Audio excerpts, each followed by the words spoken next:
delivered its opinion granting the petition of the Liberty Party prohibiting the National Elections Commission from proceeding with the November 7, 2017 runoff until the case, our case, which alleges violation of the Constitution and election laws of Liberia, fraudulent acts, and gross irregularities during the elections, is concluded. We're grateful to God and we are humbled by the decision of our Constitutional Court. I would, however, be remiss if I did not acknowledge with thanks the collaborating effort of other political parties in this clash for the heart and soul of our country.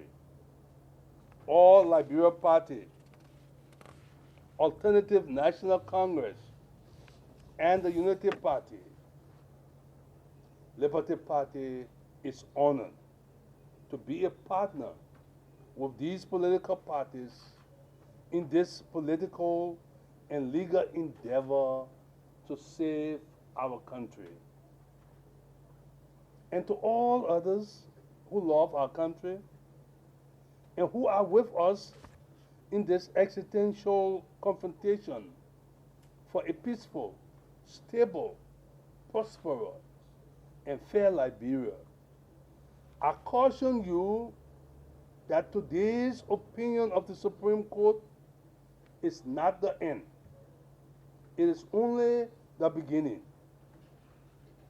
Evil, which has taken us down this road in the first place, is going to strike back with venom. So all who can pray, join us in praying. All who can sing, sing unto the Lord. Even if you are like me, who cannot sing, make a joyful noise unto the Lord with prayer and supplication. And I assure you, good will prevail in Liberia over evil. All must, however, be aware of wolves in sheep clothing. I emphasize, be aware of wolves in sheep clothing. They come even in the name of the Lord. They crucify us for doing what is right and glorify those who will destroy our country. They argue that pursuing a patriotic course in accordance with the law and the word of God is bad for our country.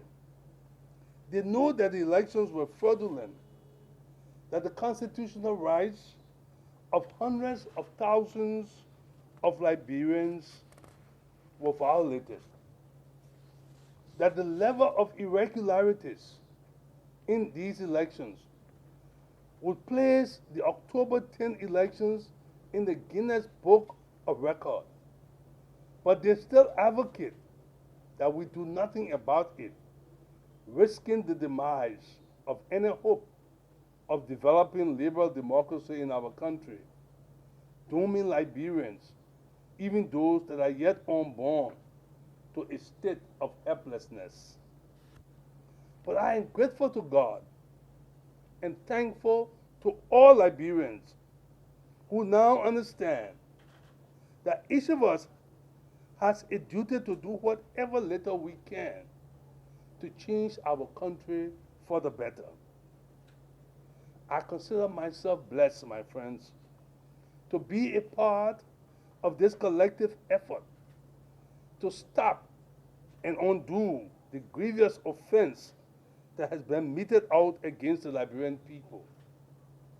My fellow Liberians, the course we pursue is not about Charles Walker Brumskine. It is not about the Liberty Party. It is greater than all of us. It is about our country, which includes every Liberian, even those who are now opposing our every move. I believe that there are not many Liberians who do not want to change, to see our country change for the better. But understandably, Liberians are apprehensive because change in our country has become synonymous to suffering, destruction, and death, leaving the average Liberian worse off than she or he was before the purported change started. But my commitment to the people of Liberia that there will be no violence as we strive to change our country for the better remains unshaken. Our effort is about the hundreds of thousands of Liberians who were denied the right to vote. It is about the unknown number of persons who voted more than once because they had voter registration cards issued by Amos Sibo and others who were given voter registration producing materials by the National Election Commission. It is about the lady in Grand Bassa County who had to pay $150 to a National Election Commission official in order to have her name written down in a notebook as a precondition for her to vote. It is about our parents.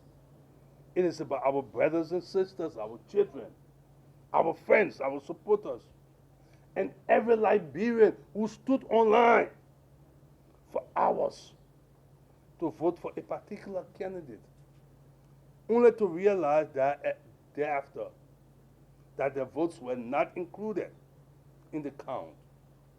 But it is also about those employees of the National Election Commission who have been made to believe that to secure their jobs, they had to be a part of the conspiracy to defraud the Liberian people. And it is also about all Liberians who have been told that the only way to succeed in our country is to break the law or commit offenses against humanity.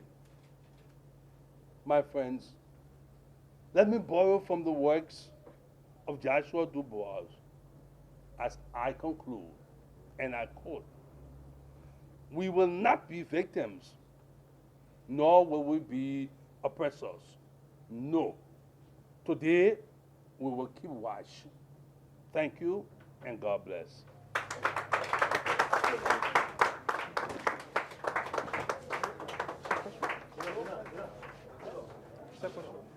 Okay, so we entertain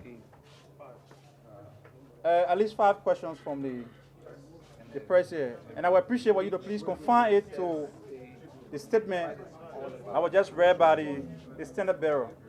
Please confine your question to the statement I was just read. So we now,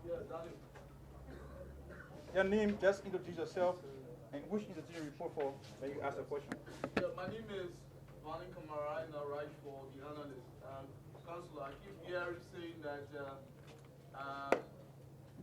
those who are planning evil or those who have planned evil already in this process, I want to fight back with venom. Could you just say for the record, who are those people you keep pointing fingers at? We're talking about evil, a wrong. We're not talking about individuals. First question. Yeah. Not Debo. Not Debo. You don't. Last Wednesday, the Elections Commission had a press conference and said that your evidence are fake. You're only coming for the Supreme Court. Are you comfortable to go through the process of the Elections Commission?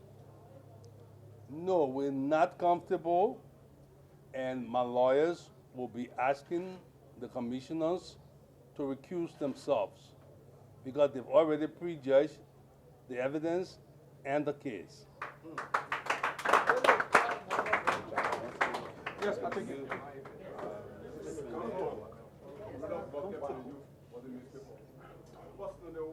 What would have been the feeling of Councillor Brumskine if the total otherwise? What would have been the what? Or Councillor reaction? The feeling? Reaction. You know, What would he have said? one of the first things I learned in law school, never answer hypothetical questions. Let us deal to deal with what the court did say. Let us not worry about what they could have said. Okay, thank you. For question. And the pay. Thank you for this opportunity. Are you saying now, on record, that you think Liberty Party wants the current election commission to step aside in this process?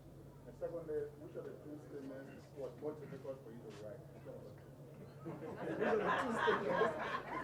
Yeah, you know, I should have told you from the beginning, don't let Jonathan ask any question. The first question was with regard to the commissioners. Yes, at this point in time, we're dealing with a particular case, our case, and they have already prejudged our case, so they have disqualified themselves from sitting in hearing of our case. So we'll ask them to recuse themselves. Okay? And which of the two statements were more difficult to write? I think you can guess. The one I didn't read.